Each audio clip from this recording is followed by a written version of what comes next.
अस्सलाम वालेकुम। आज से हम सीरीज़ एक स्टार्ट कर रहे हैं जिसमें हम एक full stack to do app create करेंगे। अच्छा, ये हम जो ऐप क्रिएट करेंगे हम उसके लिए जो प्रीरेक्विज़िट हैं नेक्स्ट जेएस आपको फ्रंट एंड के लिए नेक्स्ट जेएस का आइडिया होना चाहिए और पाइथन का बेसिक नॉलेज चलेगा। हम इस टू डू ऐप का फ्रंट एंड नेक्स्ट जेएस में क्रिएट करेंगे और इसके बैक एंड के लिए फास्ट एपीआई को यूज़ करेंगे।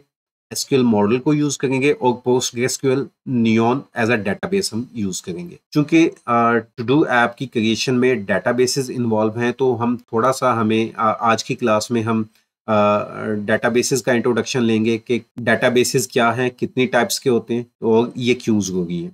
डेटाबेस की अगर हम बात करें, डेटाबेस क्या है? Database in fact collection of structure data है। यानी अब ये डाटा क्या चीज है? डाटा हमारा इंफॉर्मेशन है, कस्टमर की इंफॉर्मेशन, प्रोडक्ट की इंफॉर्मेशन, किसी किस्म की भी इंफॉर्मेशन ये हो सकती है और हम इसको डेटाबेस में स्टोर करते हैं।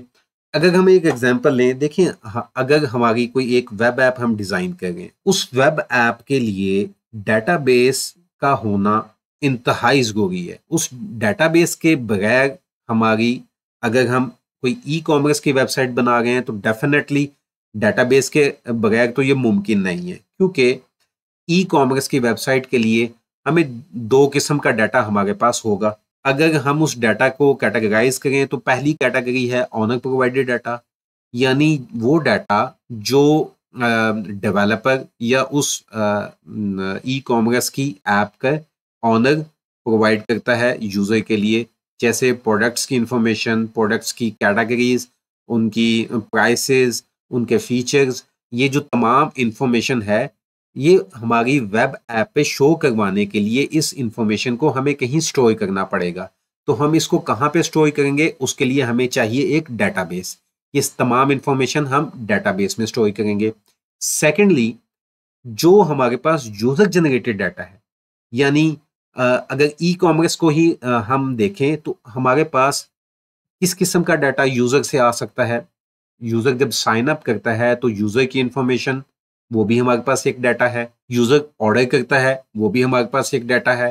फिर यूजर हमारी किन किन प्रोडक्ट्स को देखता है, किन किन प्रोडक्ट्स को लाइक कर रहा है, किन प्रोडक्ट्स का ऑर्डर कर रहा है, ये तमाम जो है ये डाटा, ये यूजर जनरेटेड डाटा है। जो ऑर्डर्स हैं वो जो है प्रोसेस हो गए हैं, कितना टाइम लग रहा है उसमें, उसका प्रोसेसिंग, ये तमाम इंफॉर्मेशन हमारी यूजर से जनरेट हो गई है। तो इसको भी हमने कहीं पे स्टोर करना है। तो इसको हम कहाँ पे स्टोर करेंगे? इसको भी हम डेटाबेस में स्टोर करेंगे। तो डेटाबेस हमारी किसी भी वेब ऐप के लिए बहुत इंपॉर्टेंट है। इसके बगैर हमारी वेब ऐप इनकम्प्लीट है। अब देखें, एक तो ये फायदा हो गया कि हमारी वेब ऐप के लिए डेटाबेस का, जहाँ पे हमारे पास डाटा स्टोर हो गया। अब इस डाटा से हम मजीद क्या फायदे उठा सकते हैं? ये बिजनेस इंटेलिजेंस में बहुत हेल्पफुल है। अगर आप यूजर जनरेटेड डाटा को एनालाइज करें, अपने डाटाबेस से उसको एनालाइज कर सकते हैं, तो आप देख सकते हैं कि किसी पर्टिकुलर ड्यूरेशन में हमारी कौन सी प्रोडक्ट्स हॉट सेलिंग थी, किस किस जियोग्राफी के लोग किस किस्म के प्रोडक्ट्स प्रेफर करते हैं।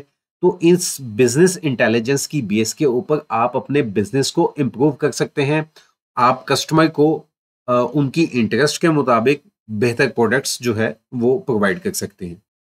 ओके, अब ये डेटाबेसेस में हमारी इंफॉर्मेशन या डाटा स्टोर हो गया, बट इस डाटा को स्टोर करना, इस डाटा को रिट्रीव करना, इस डाटा को प्रोटेक्ट करना, उसके लिए हमें एक एप्लीकेशन या सॉफ्टवेयर की जरूरत पड़ती है, जिसको हम कहते हैं डेटाबेस मैनेजमेंट सिस्टम। यानी डेटाबेस मैनेजमेंट सिस्टम क्या है? ये एक सॉफ्टवेयर है जो हमारे डेटाबेस को मैनेज करता है, उसके साथ कम्युनिकेट करता है, वहां से डाटा रिट्रीव करता है, वहां पे डाटा ऐड करता है। ठीक है, यानी जितने करंट ऑपरेशंस हैं, क्रिएट, रीड, अपडेट, डिलीट, ये तमाम ऑपरेशंस हम किसके थ्रू परफॉर्म करते हैं? हम एक सॉफ्टवेयर के थ्रू परफॉर्म करते हैं। उस सॉफ्टवेयर को हम डेटाबेस मैनेजमेंट सिस्टम कहते हैं। इस पिक्चर से आप विजुलाइज कर सकते हैं। देखें, हमारा लेफ्ट साइड, हमारा ये एक डेटाबेस है।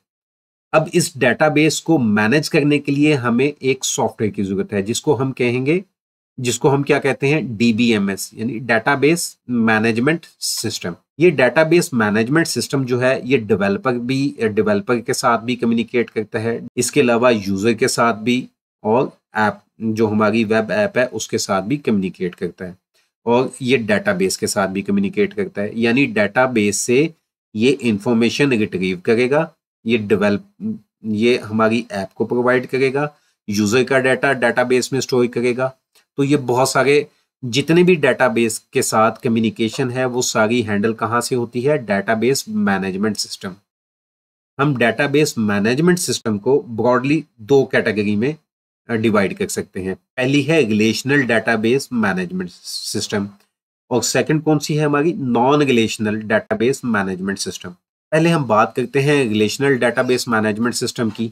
रिलेशनल डेटाबेसेस हमारे पास कौन से हैं, माई एसक्यूएल है, ओरेकल है, माइक्रोसॉफ्ट का एसक्यूएल सर्वर है। इसके अलावा हमारे पास पोस्टग्रेसक्यूएल है जो कि हम अपनी फास्ट एपीआई में भी यूज करेंगे। Relational database management system databases के साथ कम्युनिकेट करने के लिए, डिफरेंट फंक्शंस परफॉर्म करने के लिए जो लैंग्वेज यूज करते हैं उसको एसक्यूएल कहा जाता है। SQL stands for structured query language, इसीलिए हम रिलेशनल डेटाबेसेस को एसक्यूएल डेटाबेस भी कहते हैं।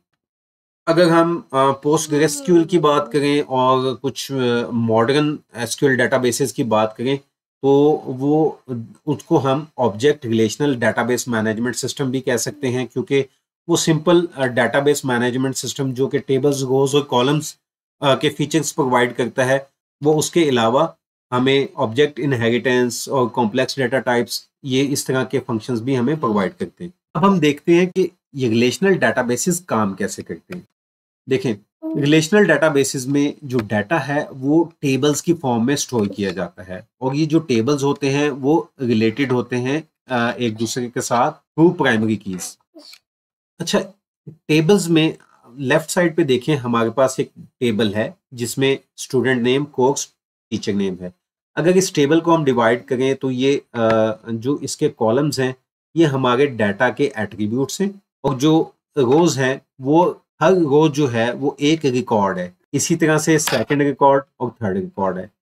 जबकि ये जो आईडी, स्टूडेंट नेम, कोर्स और टीचर नेम, ये क्या है, ये इस डाटा के एट्रीब्यूट्स हैं। नॉर्मली डाटा जो है वो इस फॉर्म में हम स्टोर नहीं करते, क्योंकि देखें, अगर हम जॉन डो का कोर्स ऐड करे हैं तो माइट बी पॉसिबल कि हम नेक्स्ट जेएस के स्पेलिंग गलत लिखते हैं, या हमें भूल जाए कि इसका कौन कौन सा कोर्स इसको असाइन किया गया है, यानी टीचर, या फिर टीचर का नेम जो है वो सही ना लिखा जाए। तो इस चीज से बचने के लिए हम क्या करते हैं, हम इस कंप्लीट टेबल को डिवाइड करेंगे 3 टेबल्स में।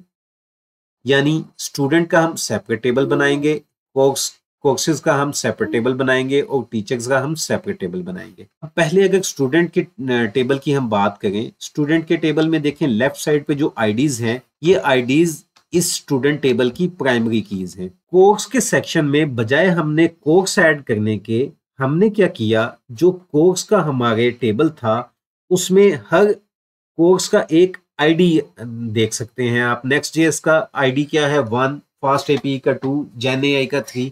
तो हमने अपने स्टूडेंट के टेबल में बजाय ये कोर्सेज ऐड करने के, हमने कोर्स नेम के टेबल से जो उनके आईडीज हैं वो यहाँ पे ऐड किए। इसी तरह से जो टीचर का टेबल है उसमें हर टीचर का नेम ऐसा रिकॉर्ड है और उसका एक आईडी क्रिएट हुआ है। इस आईडी को हमने अपने स्टूडेंट टेबल में असाइन कर दिया। यानी जॉन डो का अगर टीचर एलिस स्मिथ था तो उसके केस में हमने उसको आईडी 1 असाइन कर दिया। बाकी जो 2 रिकॉर्ड हैं, जेन डो, जॉन स्मिथ, उनका डेविड ब्राउन टीचर था तो हमने आईडी उनको 2 असाइन कर दिया। यहाँ पे हमने 2 आईडी असाइन कर दिया। हर टेबल में जो आईडीज हैं वो उस टेबल की प्राइमरी की है। स्टूडेंट नेम के केस में ये वाला जो कॉलम, आईडी का कॉलम है, ये इस टेबल का की प्राइमरी कीज है। इसी तरह कोर्स के टेबल में ये आईडीज जो हैं ये प्राइमरी कीज हैं। इसी तरह से टीचर के टेबल में ये आईडीज जो हैं ये प्राइमरी कीज हैं। जब ये आईडीज हम यूज कर रहे हैं स्टूडेंट के टेबल में तो ये वहां जाके ये फॉरेन कीज बन जाती हैं। तो ये आप रिलेशनशिप देख सकते हैं कि तीनों टेबल्स में एक रिलेशनशिप क्रिएट हो गया। अच्छा, अब हम हर टेबल को एक एज अ रिलेशन कंसिडर करते हैं। स्टूडेंट का जो टेबल है ये एक रिलेशन है, कोर्स का जो टेबल है ये दूसरा रिलेशन है, और टीचर का जो टेबल है ये तीसरा थर्ड रिलेशन है। यही वजह है कि हम इस तरह के डेटाबेस को, जिसमें डाटा टेबल्स की फॉर्म में क्रिएट किया जाता है, उसको हम रिलेशनल डेटाबेसेस कहते हैं। नॉन रिलेशनल डेटाबेसेस में हमारे मोंगोडीबी, कैसेंड्रा आ जाता है, और ये किस फॉर्म में डाटा स्टोर करते हैं? क्यू वैल्यू डेटाबेसेस, की वैल्यू पेयर में। की वैल्यू पेयर जैसे पाइथन की एक डिक्शनरी है, वहाँ उसमें एक की होती है और एक वैल्यू होती है। इसी तरह से डॉक्यूमेंट डेटाबेस जो कि एक्चुअल में मोंगोडीबी है, फिर ग्राफ डेटाबेसेस हैं, wide column databases, time series databases. Non relational databases कैसे काम करते हैं उसकी डिटेल में नहीं जाएंगे, क्योंकि टू डू ऐप जो हम क्रिएट कर रहे हैं उसके लिए हम पोस्टग्रेसक्यूएल यूज कर रहे हैं, जो इनफैक्ट रिलेशनल डेटाबेस है। तो रिलेशनल डेटाबेस का हमने थोड़ा सा ओवरव्यू लिया। अब हम अपनी नेक्स्ट क्लास में बैकएंड स्टार्ट करेंगे, जिसमें हम फास्ट एपीआई, एसक्यूएल मॉडल और पोस्टग्रेसक्यूएल डेटाबेस को हम यूज़ करेंगे, और उसके बारे में देखेंगे कि वो क्या है। So stay tuned, next class में इंशाल्लाह मुलाकात होगी। Bye bye.